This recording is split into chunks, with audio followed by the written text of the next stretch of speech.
Okay, so the series Marriage Prep 101, getting ready for the big day. Lesson 4, the ideal woman, or what to look for in a woman. And we'll be looking at Proverbs 31 as far as that is concerned. If you would look at the covers, you go into the store, especially at the airport, that's where they really got them displayed. If you would look at the covers of popular women's magazines, you would soon discover what qualities are being promoted for the ideal woman of the early 21st century. She is relaxed in manner and dress, healthy body, healthy mind. She's independent. Even if she's married, she's independent. She's aware and involved in what's going on around her. The ideal woman is making a place for herself in the world. This is what we hold up as the ideal for women today. These are the catchwords for the ideal woman. As a comparison to this particular woman, I'd like to describe the portrait of an ideal woman given to us in the Bible that's 3,000 years old, just to compare it to this one here. This is not an exhaustive description about women, so you couldn't do all of that in just a simple 30-minute lesson. But it's a sketch. It's a sketch of an image of the kind of woman that is pleasing to God and to man, and is still relevant today. I believe anyways. So the description of the ideal woman, Proverbs 31 verses 10 to 31 is at the end of the book of Proverbs. It's a beautiful acrostic poem extolling the virtues of an ideal woman. Acrostic poems are those where each line of poetry begins with the subsequent letter of the alphabet. For example, if it was a poem in English, the first line of the poem would start with the letter A, and then the second line with the letter B, and the third line with the letter C, and all the way down to the end. In Hebrew, there are only 22 letters in the alphabet, so the poem has, if it has 22 lines, it has the subsequent letters of the Hebrew alphabet. Anyways, in this poem, the writer begins his description by saying one thing about what he calls the virtuous woman. And he says, an excellent wife who can find, for her worth is far above jewels. In other words, he's saying the excellent woman, the virtuous woman, he says she's rare. She's rare. Not every woman is like this, he says, just like not every piece of jewelry is precious. Pearls are precious because they're rare and they're hard to find. I mean, all jewelry shines, but not all jewelry is precious. And he's saying that basically about women. A virtuous woman, one that has inner strength, he says, is hard to find, even harder to find than precious jewels. So precious jewelry, not easy to find, he says, but a virtuous woman, even more difficult. So what makes her more valuable? He explains. He says, the heart of her husband trusts in her, and he will have no lack of gain. She does him good and not evil all the days of her life. And so the writer summarizes her value in describing her relationship to her husband. In other words, she's trustworthy. That's what makes her so valuable. The author tells us that the innate quality that this woman possesses is her trustworthiness. Now, not just to her husband, but as an essential quality that she has as a person. So with or without a husband, she's trustworthy.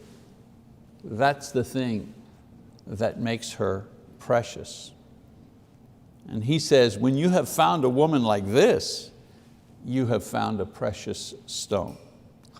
So in the following verses, the author is going to go on to describe the outward signs that reveal this precious inward quality of trustworthiness. You know, you meet someone, a woman in this case, it isn't stamped on her forehead, trustworthy. It's an inner quality, but there's things on the outside that point to that on the inside, and that's what he's going to talk about in the context of a married woman. This isn't the only context, but for this time and for this place, he describes the qualities of the married woman that point to her inner trustworthiness. So he starts by saying she's a good manager and a hard worker. So the author gives several examples of this first quality. He says, first of all, she looks for wool and flax and works with her hands in delight. In other words, she's a cheerful worker. She's cheerful in her work. She doesn't complain or see her work as a burden, as a drudge. Verse 14, he says, she is like merchant ships. She brings her food from afar. We would say she uses imagination in preparing food and is a wise shopper, careful with her money. She manages her responsibilities well in her home.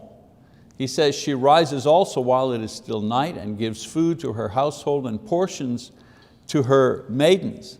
In other words, she's on top of the situation concerning her affairs. Yes, she manages a home, but she manages that home.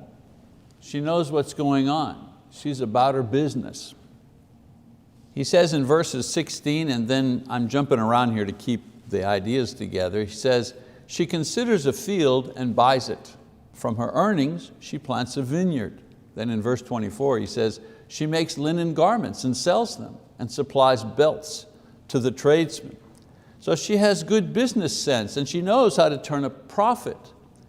Without sacrificing her home, she's able to use her business talents to the advantage of her home. She doesn't neglect her home with outside work. She builds her home with the outside work that she does. He says she's not afraid of hard work and doesn't waste her time at home. This is a woman who knows the difference between leisure and laziness. Verse 17, she said, she girds herself with strength and makes her arms strong. She senses that her gain is good. Her lamp does not go out at night. She stretches out her hands to the distaff and her hands grasp the spindle. And of course, that's working at home. She demonstrates that a well-managed home is a profitable enterprise. She understands that time is money. Not just in business that time is money, not just at work or at the factory or wherever you are, time is money. Time is money at home as well. And she uses her time at home profitably. I've always said that a well-managed home is like a second salary. A lot of people think, I've got to leave the house and get a job in order to have extra income. But if the home is well managed, it's like a second income. When you calculate all the money it costs to work, a lot of times, especially when you've got little kids at home and you have to pay to have them taken care of and pay for this and pay for that. By the time you subtract all the expenses for you to go out to work, it's almost not worth the money. Not in every situation, of course, but I know a lot of women who have said this very thing. I'm working, but there's not much left. In verse 21, 23, he says, she is not afraid of the snow for her household, for all her household are clothed with scarlet. She makes coverings for herself. Her clothing is fine linen and purple. Her husband is known in the gates when he sits among the elders of the land. So by her work at home, she contributes to her family's and her husband's reputation in the community. Her children are clean, they're well fed, they're mannered, they're well-dressed, and her husband is also. And that is a reflection of their home, of which she is the manager.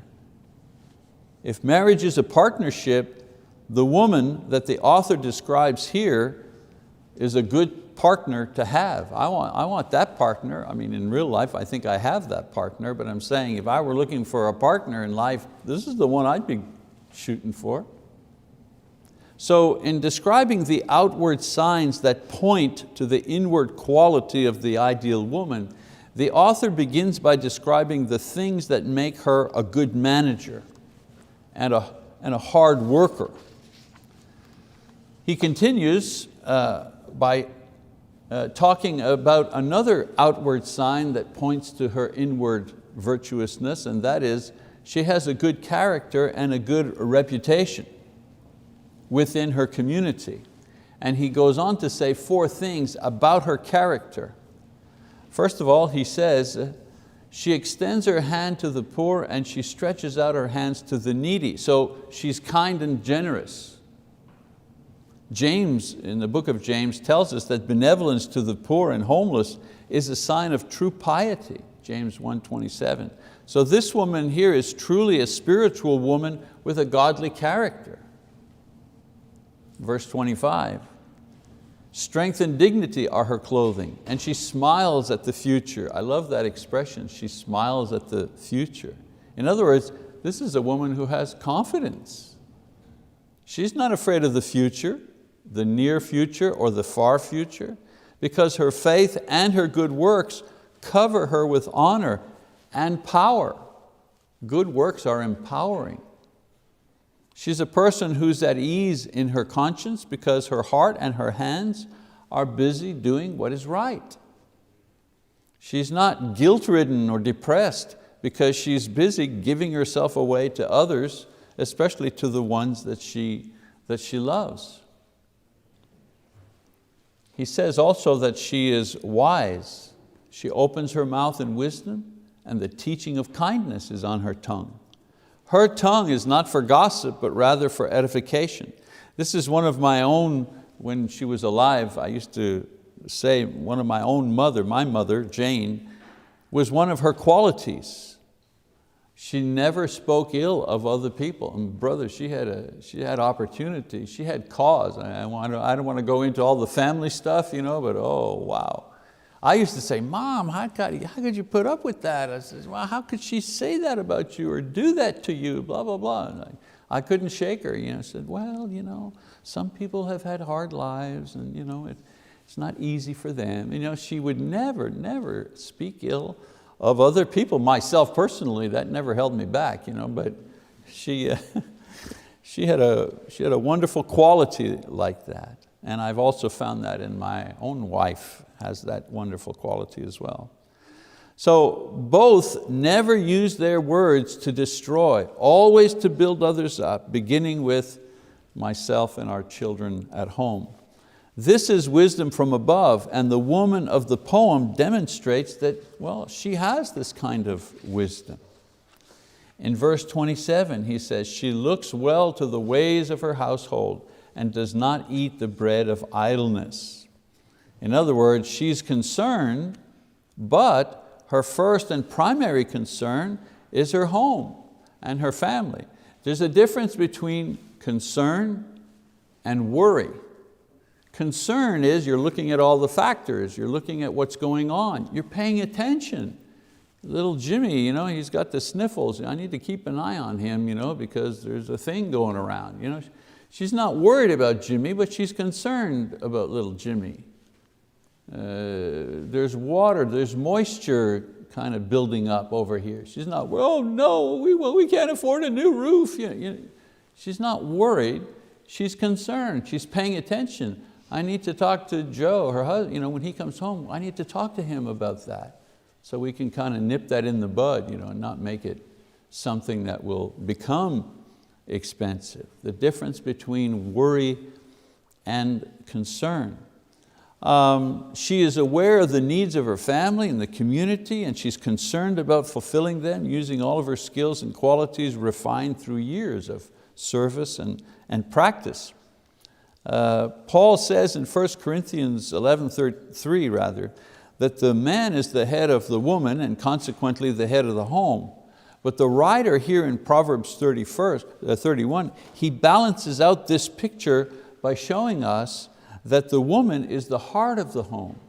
Yeah, the man may be the head of the home, but the woman is the heart of the home. And when the head and the heart are in union with Christ as the Lord of the home, what a wonderful place that home is or can be. And so in the last couple of verses, the author describes the rewards awaiting such a person and clear signs that she is a virtuous woman. She has this, this trustworthiness demonstrated by good stewardship of her home and a godly character. And these two things, they bring her rewards. Well, what rewards are they? Well, first of all, it's praise. Praise from her family. Verse 28 and 9, her children rise up and bless her. Her husband also, and he praises her, saying, many daughters have done nobly, but you excel them all. So her children are thankful that they have a mother like her. I mean, what a reward for a mother to have grateful children. If you don't think so, try living with ungrateful children.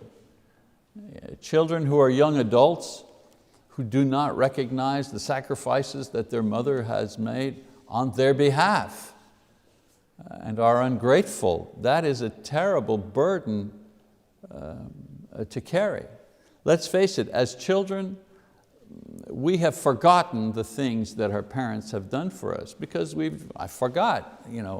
How can I remember what happened when I was 8 months old? How can I remember how many nights of sleep she lost because I was sick or whatever, whatever. All of those things in my mind are completely forgotten. I only start having a bit of a memory of my childhood. You were what, 3, 4, 5 years old or something? You start remembering stuff. So when your own children praise you, this is a great reward. And then her husband sees her as the best of all women. And of course, that he mentions her husband in this way, this suggests his absolute fidelity and devotion as well. And so she has the praise of her family, the appreciation of her family, and she has the support and the devotion and the fidelity of her husband. These are wonderful lifetime rewards that you can't get in other ways. And then he also says that her community, in a sense, praises her. He says, give her the product of her hands and let her works praise her in the gates. In the gates, that's where the city council would be. It's a reference to the community. So her neighbors and her friends and her community see her as a woman of value and a woman of character. So in the end, the author summarizes the true essence and value of this person in verse 30. He says, charm is deceitful and beauty is vain, but a woman who fears the Lord shall be praised. Her motivating factors are not beauty or charm, not social climbing. She's a person that fears, or if you wish, respects or obeys the Lord. This is what motivates her. Her desire to work well, to serve others, to develop a good character, all of these are inspired by her basic faith and desire to obey God, who wants all of His daughters to become women of value and women of virtue. Now, I want you to notice some of the things that were not mentioned here, things that were not mentioned about this woman. First of all, her looks. There's no mention of her looks. Her skin, her hair, her weight, her height, her figure. We don't know. Was she tall or short? Was she overweight, underweight? Was she beautiful or homely? Was she handicapped in a way? Did she stutter? Was she blind in one eye? Did she have crippling arthritis in one eye? We don't know. We have no idea. There's no description of that whatsoever. Another thing that's not described is her independence. What degree of independence that she has. So important to today's woman. I mean, for this woman in this poem here, that's not even a question. It's not something that even comes up. It wasn't about her independence, it was about the people who depended on her. That's what she thought about. And also notice, it doesn't talk at all about her, quote, her knowledge, her education. Was she a very educated woman? Was she not? I mean, did she have formal training of some kind? No. These were not mentioned, not because they're not in themselves important, but rather because they did not make her more valuable one way or another. Would she have been more valuable had the writer said she was very beautiful or she was not very beautiful? Would that have changed her value as an individual? No. Notice, however, what was mentioned as important. Her work concerning her responsibility towards her husband and family and community. In New Testament times, we talk about the community, the church. That's her immediate community. Her attitude of kindness and wisdom, that was important to mention. Her confidence and lack of guilt. I love this idea. She smiles at the future. She smiles at the future. I mean, she's not worried about the future. And her reward of praise from three groups that she serves: her family, her community, and of course, God Himself, who praises her because, if you think about it for a moment, He's the one that wrote this poem. He's the one that wrote this poem about the virtuous woman. So, we have extremes in recognizing women in our society today. Either we have a day that honors only those women that have children, Mother's Day, or the various organizations that promote those women who see themselves as feminists. It's like extremes. Extremes. I want to encourage those women who work hard in raising children, but I want to also include all those women who are striving to become women of valor in our society, regardless of their status. And who are these women in our day and age? Who are the women that are striving for this? They're out there. Remember, I ended my lesson last week about what to look for in a man, and I said, these men that I just described, they're out there. They're tall, they're short, they're big, they're fat, they're whatever, but they're out there, these men that you ought to be. Well, these women of valor, they're out there, absolutely. They're out there. They're out there because they are the women who are resisting the pressure from the media and society to work only on the outward beauty, but through patient obedience to Jesus Christ, they're also creating a beautiful inward person. And I'm not saying that as a cliche. It's almost the punchline to a joke. I want to set you up on a blind date. Really? What does she look like? Well, of course, remember I said the first thing we look for are looks. What does she look like? Well, she's a good person. Yeah, but what does she look like? Oh, but she has a beautiful inward person. Yeah, but what does she look like? And we use that as a joke, but it's not a joke. It's not a joke. I would say to that young man, if the only thing that the guy says about your blind date is that she's a looker but nothing else, be careful. Because if that's the only thing that she has to commend herself, maybe that thing won't go very far. Of course, we want to be attractive to other people, but we also want to be attractive to God. And the attraction that lasts a lifetime, we know this, is the attraction that we have from within and not just without. Because looks, let's face it, we all know it, right? Looks, I love to, when I visit folks, little older folks, older than me, I ask them to show me their wedding picture, or show me a picture of, I saw a lady, Linda Hall, wonderful woman. She and her husband were like pioneers in the Sojourner movement. And Marvin and Linda Hall, yeah. And Linda Hall passed away last week. She was 95 years old. And I saw her last year, believe it or not, when I was in California. And hi, Miss Linda, how are you? And she was very frail in a wheelchair. But she knew who I was. She was still, and she passed away. Well, I knew Linda Hall like only when she was like she was 80 or something. And there was a picture of her when she was 20. That's the picture they showed in the obituary.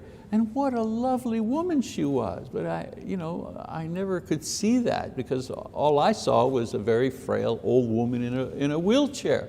And it reminded me once again, yeah, we all have looks at one point in our life. We've all been good looking one time or another, you know what I'm saying?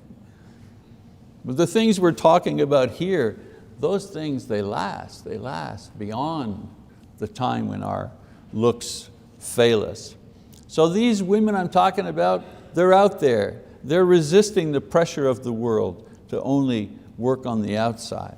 Women who in 1,000 ways every day serve their husbands and or their families, their church, their school, their community, and they do it with a smile, and they do it sincerely, and they do it with diligence.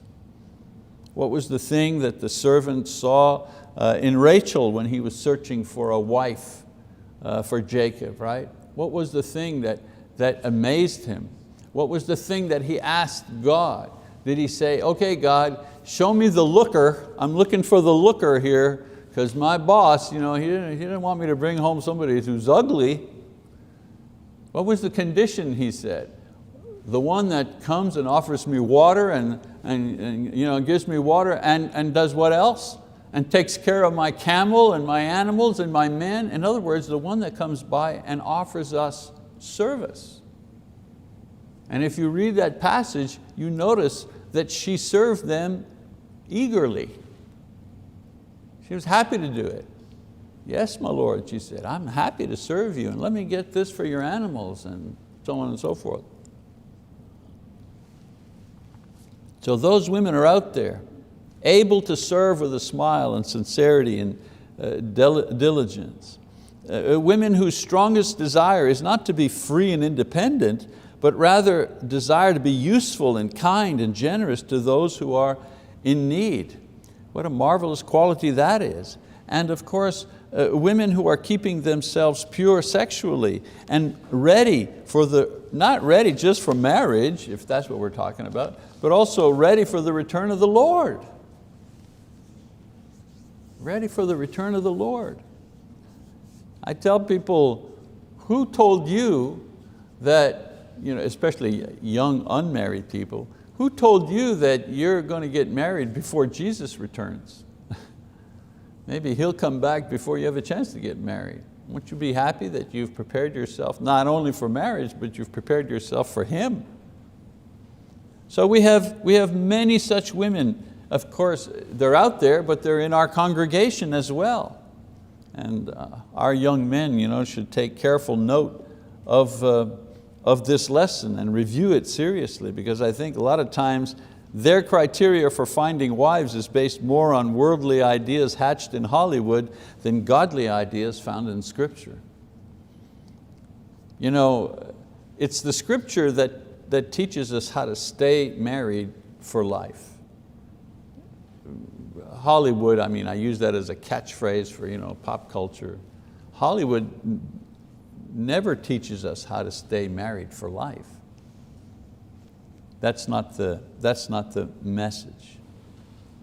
So for these women here, whether they are married or widowed, or they're single or they're unmarried, or they have children or they have no children, I pray that God will bless you as true women of valor. And I also pray that as the precious jewels that you are, you will shine forth among all others and receive the reward of praise that you so richly deserve for being Christian women of valor. That is a valid objective to shoot for, and one that brings reward. Okay, so those are some comments about what to look for in a woman, and certainly what to strive for as a woman. And if you're a man that has a relationship with a woman, how to encourage her as a wife or as a friend or as a sister. All right, that's our lesson for now. We're going to shut it down.